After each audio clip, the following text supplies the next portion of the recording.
지금부터 류재명 과학기술정보통신부 2차관께서 SK텔레콤 침해 사고 최종 조사 결과에 대한 브리핑을 시작하겠습니다.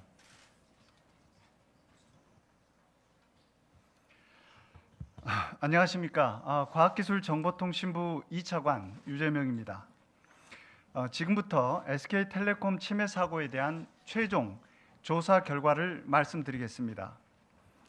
정부는 이번 SK텔레콤 침해 사고가 많은 국민께 불편과 불안을 초래한 만큼 엄정하고 철저한 조사와 투명한 공개를 원칙으로 지난 2달간 민관 합동조사단을 운영하였습니다. 한편 국회 과학기술정보방송통신위원회에서도 TF를 운영하여 정부의 민관 합동조사단의 조사 상황을 지속 점검해 왔습니다. 먼저 SK텔레콤 침해 사고 원인 분석 및 재발 방지 대책을 말씀드리겠습니다. 지난 4월 18일 23시 20분 SK텔레콤은 침해 사고를 인지하고 한국인터넷진흥원에 4월 20일 16시 46분 침해 사고를 신고하였습니다. 이는 사고 인지 시점부터 24시간 이내에 신고를 해야 하는 정보통신망법을 위반한 것으로 3천만 원 이하 과태료 부과 대상입니다. 과기정통부는 SK텔레콤의 유심 정보 유출을 중대한 사이버 침해 사고로 판단하고 4월 23일 민관 합동조사단을 구성하여 피해 현황, 사고 원인 등을 조사하였습니다. 먼저 조사 방식에 대해 말씀드리겠습니다.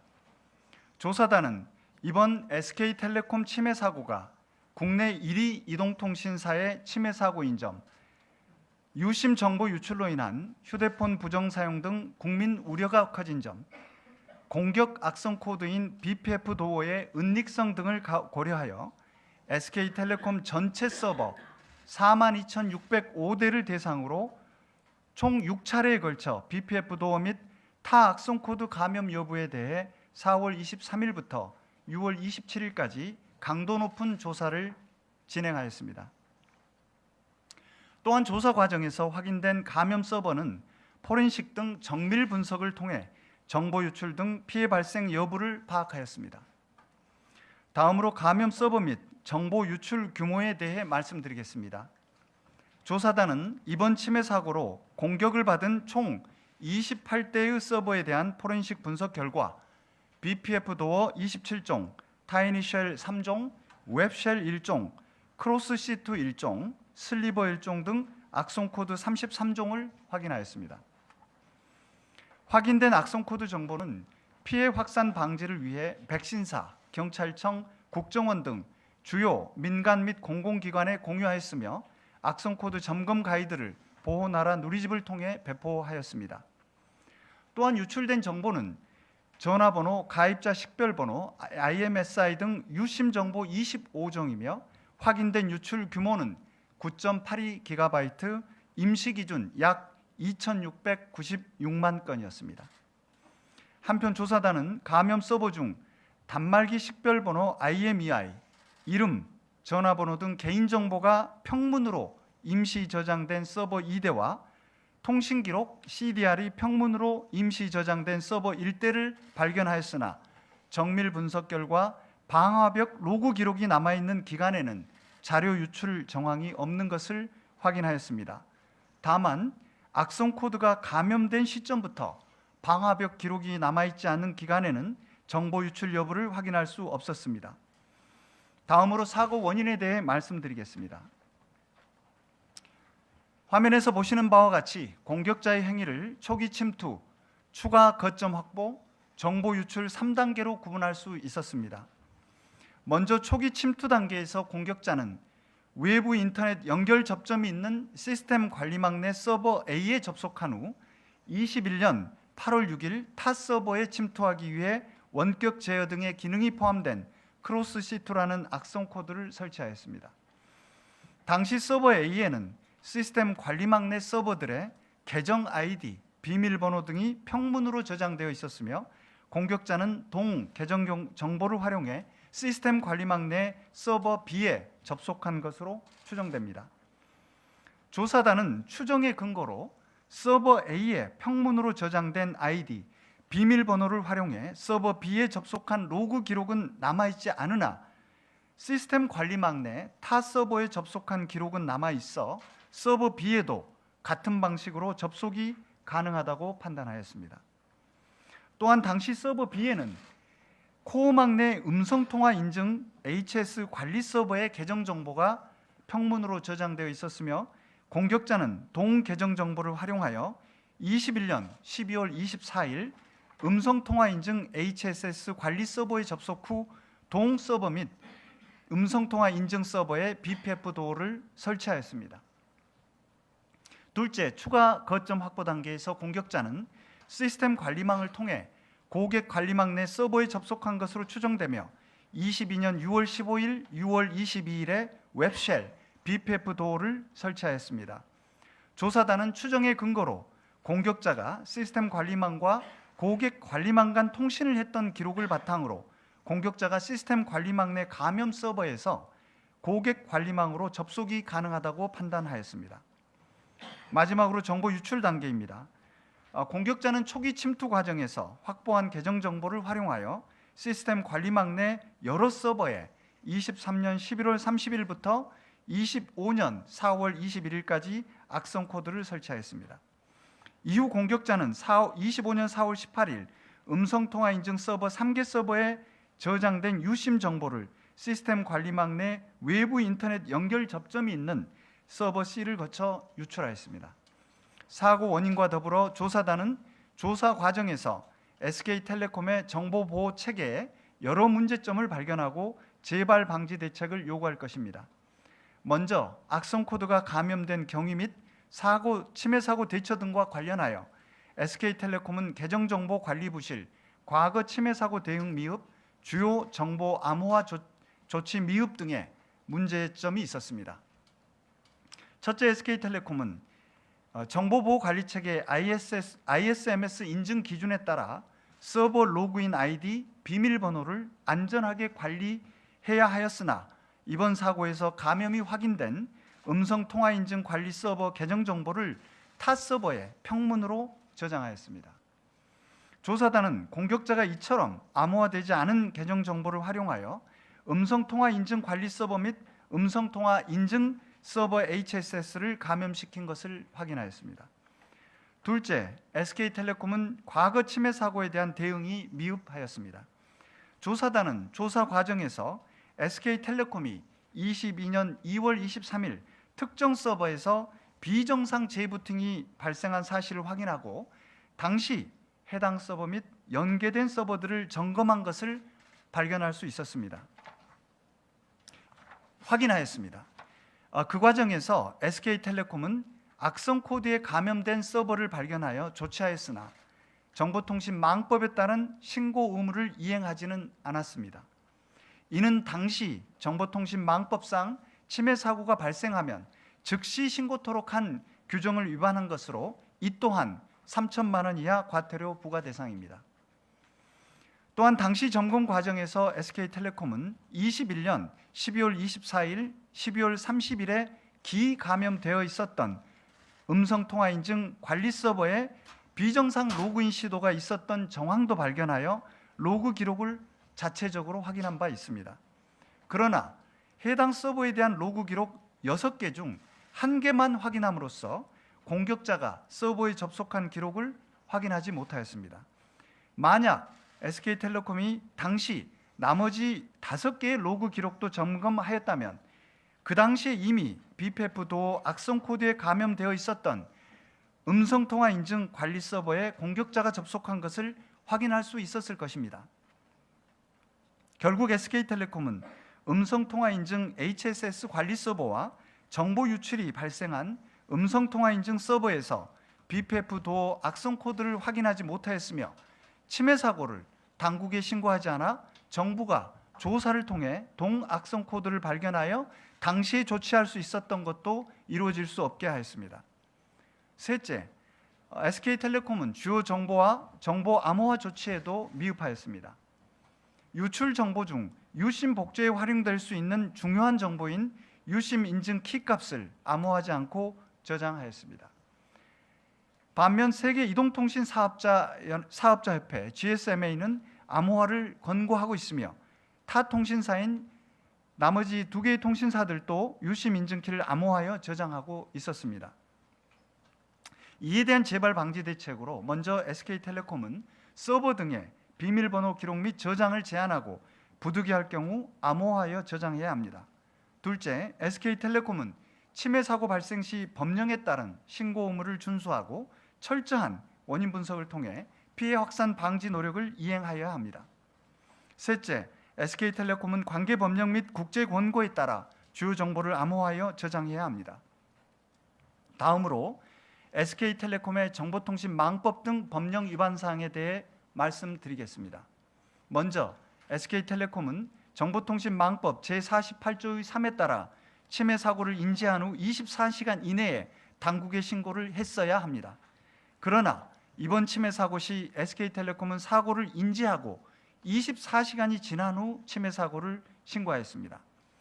또한 22년 2월에는 악성 코드 타이니셜 2종에 감염된 서버를 발견하고도 침해 사고를 신고하지 않았습니다. 이에 과기정통부는 정보통신망법에 따라 각각 3천만 원 이하 과태료를 부과할 계획입니다. 또한 과기정통부는 정보통신망법 제48조 4에 따라 사고 원인 분석을 위해 자료 보전 명령을 사업자에게 하였습니다. 그러나 사업자는 서버 2대를 포렌식 분석이 불가능한 상태로 이미 조치한 후 조사단에 제출하였습니다. 과기정통부는 자료 보존 명령 위반과 관련하여 수사기관에 수사를 의뢰할 예정입니다. 또한 조사단은 침해 사고 조사 과정에서 SK텔레콤이 보안관리 미흡, 공급망 보안 소홀 등 기본적인 정보 보호 활동이 미흡하였으며 SK텔레콤의 침해 사고 대응이 체계적으로 가동되지 않은 사실도 확인하였습니다. 첫째, SK텔레콤은 자체 규정에 따라 연 1회 이상 서버 보안 점검을 수행하고 있으나 쉽게 탐지가 가능한 웹셀은 점검 항목에도 포함하지 않아 이를 발견하지 못하였습니다. 또한 사업자는 전화번호의 마스킹 규칙이 담긴 정보를 CDR이 임시 저장된 서버에 저장하는 등 마스킹된 정보의 보안 관리도 미흡하였습니다. 둘째, SK텔레콤은 협력업체로부터 공급받은 소프트웨어를 면밀히 점검하지 않고 내부 서버 88대에 설치하여 해당 소프트웨어 탑재되어 있었던 악성 코드가 SK텔레콤 서버에 유입되었습니다. 조사단이 확인한 결과 해당 악성 코드는 이번 침해 사고와는 연관성이 없었으며 유입된 악성 코드가 실행된 흔적도 발견하지 못하였습니다. 셋째, SK텔레콤은 정보통신망법 제45조의 3 등에 따라 정보보호 최고 책임자 CISO가 정보보호 관련 업무를 총괄하여야 하나 전체 자산의 57%에 대하여서만 보안을 담당하고 있었습니다. 이에 대한 재발 방지 대책으로 첫째, SK텔레콤은 분기별 1회 정기 점검, 보안 솔루션 도입 확대 등 보안 관리를 강화해야 합니다. 둘째, 공급망 보안 체계를 구축해야 합니다. 셋째, 전사 정보보호 정책을 총괄 관리할 수 있도록 정보보호 최고 책임자를 CEO 직속으로 강화해야 합니다. 이외에도 SK텔레콤은 자체 보안 규정상 로그 기록을 6개월 이상 보관해야 하나 방화벽 로그 기록을 4개월만 보관한 점, 전체 자산 종류, 규모 등을 체계적으로 관리하지 않은 점, 가입자 100만 명당 정보보호 인력 및 투자 규모가 타 통신사 평균 대비 낮은 점 등도 개선이 필요합니다. 이에 대한 재발 방지 대책으로 첫째, 방화벽 로그를 6개월 이상 보관해야 합니다. 둘째, 전사 자산 담당 조직을 신설해야 합니다. 셋째, 타 통신사 이상의 수준으로 정보보호 인력 및 투자 규모를 확대해야 합니다. 과기정통부는 7월까지 SK텔레콤의 재발 방지 대책에 따른 이행 계획을 제출하도록 할 예정입니다. 이후 SK텔레콤이 10월까지 이행한 결과를 연말까지 점검하고 이행 점검 결과 보완이 필요한 사항이 발생하는 경우 정보통신망법 제48조 4에 따라 시정 조치를 명령할 계획입니다. 다음으로 SK텔레콤의 이용약관상 위약금 면제 규정과 관련한 과기정통부 검토 결과를 말씀드리겠습니다. 여기서 위약금은 SK텔레콤의 이용약관 제42조에 따라 가입 기간을 약정한 고객이 약정을 중간에 해지할 경우 단말기 지원금, 이른바 보조금 또는 요금 할인 등 약정 시 받은 혜택을 반환하는 것으로 단말기 할부금과는 별개임을 말씀드립니다. 과기정통부는 사고 초기 4월 30일, 5월 2일에 이번 침해 사고가 SK텔레콤 약관에 규정되어 있는 위약금 면제 사유에 해당하는지 등에 대해 법률 자문을 4개 기관으로부터 받았으며 당시 법률 자문 기관들은 침해 사고 조사 결과에서 SK텔레콤의 과실이 인정된다면 위약금 면제 규정이 적용 가능하다는 공통된 의견을 제시하였습니다. 다만 당시에는 조사 결과에 대한 구체적인 정보가 없이 검토가 이루어진 한계가 있었습니다. 이후 과기정통부는 조사가 마무리되는 시점에 보다 정확한 판단을 위해 조사 결과를 바탕으로 추가적인 법률 검토를 5개 기관을 통해 진행하였습니다. 대부분의 법률 자문기관들은 이번 침해 사고를 SK텔레콤의 과실로 판단했고 유심 정보 유출은 안전한 통신 서비스 제공이라는 계약의 주요 의무 위반이므로 위약금 면제 규정의 적용이 가능하다는 의견을 제시하였습니다. 참고로 법률 자문기관 중 한 곳은 현재 자료로 판단이 어렵다고 판단을 유보하였습니다. 답신을 준 5개 법률 자문기관 중 4곳의 의견은 공통적이었습니다. 과기정통부는 법률 자문 결과를 토대로 이번 침해 사고가 SK텔레콤의 이용약관상 회사의 귀책 사유에 해당하는지에 대해 첫 번째, 침해 사고에서 SK텔레콤의 과실 여부, 두 번째, 이용자에게 통신 서비스를 제공하는 데 있어 주된 의무를 위반하였는지 여부를 중점적으로 판단하였습니다. 첫째, 침해 사고에서 SK텔레콤의 과실 여부에 대해 말씀드리겠습니다. 앞서 말씀드린 조사단의 조사 결과에 따르면 이번 사고가 계정정보관리부실, 과거 침해 사고 대응 미흡, 주요 정보 암호화 조치 미흡 등의 문제점이 있었으며 이 과정에서 SK텔레콤이 정보통신망법을 위반한 사실이 확인되었습니다. 따라서 SK텔레콤은 안전한 통신 서비스 제공을 위한 유심 정보 보호와 관련하여 일반적으로 기대되는 사업자의 주의 의무를 다하지 않았을 뿐만 아니라 관련 법령이 정한 기준을 미준수하였으므로 SK텔레콤의 과실이 있는 것으로 판단하였습니다. 둘째, 통신 서비스 제공에 있어 주된 의무 위반에 대해 말씀드리겠습니다. 정보통신망법상 통신 사업자에게는 안전한 통신 서비스를 제공할 의무가 있으며 일상생활 전반이 통신 서비스를 기반으로 이루어지고 있는 점을 고려할 때 이용자는 사업자가 안전한 통신 서비스 제공을 위한 적절한 보호 조치를 할 것으로 기대할 수 있습니다. 따라서 안전한 통신 서비스 제공은 통신 사업자와 이용자 간 계약에서 중요한 요소로 볼 수 있습니다. 이번 침해 사고로 유출된 유심 정보는 이동통신망에 접속하고 안전하고 신뢰할 수 있는 통신 서비스를 위한 필수적 요소입니다. 또한 유심 정보의 유출은 다른 보호 조치가 없다면 제3자가 유심 복제를 통해 이용자의 전화번호로 통신 서비스를 이용하거나 이용자에게 걸려온 전화 문자를 제3자가 갈아챌 수 있는 위험한 상황을 초래할 수 있습니다.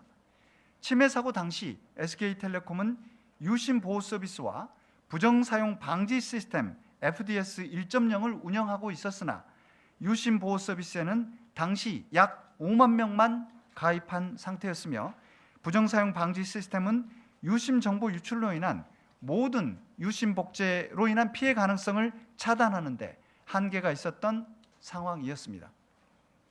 따라서 과기정통부는 SK텔레콤이 유심 정보를 침해 사고로부터 보호하여 안전한 통신 서비스를 제공할 의무를 다하지 못한 것으로 판단하였습니다. 결론적으로 과기정통부는 이번 침해 사고에서 SK텔레콤의 과실이 발견된 점, 둘째, SK텔레콤이 계약상 주된 의무인 안전한 통신 서비스 제공 의무를 다하지 못한 점 등을 고려할 때 이번 침해 사고는 SK텔레콤 이용 약관상 회사의 귀책 사유에 해당한다고 판단하였습니다. 다만 과기정통부의 판단은 이번 과기정통부의 판단은 SK텔레콤의 유심 정보가 유출된 근본 침해 사고에 한정되며 모든 사이버 침해 사고가 약관상 위약금 면제에 해당한다는 일반적인 해석이 아님을 명확히 말씀드립니다. 과기정통부는 AI 시대 국가 사이버 보안 역량을 강화하지 않으면 큰 피해가 우려되는 상황에서 SK텔레콤 침해 사고가 민간 분야 정보 보호 전반의 체계를 개편할 계기가 되었다고 판단하였습니다.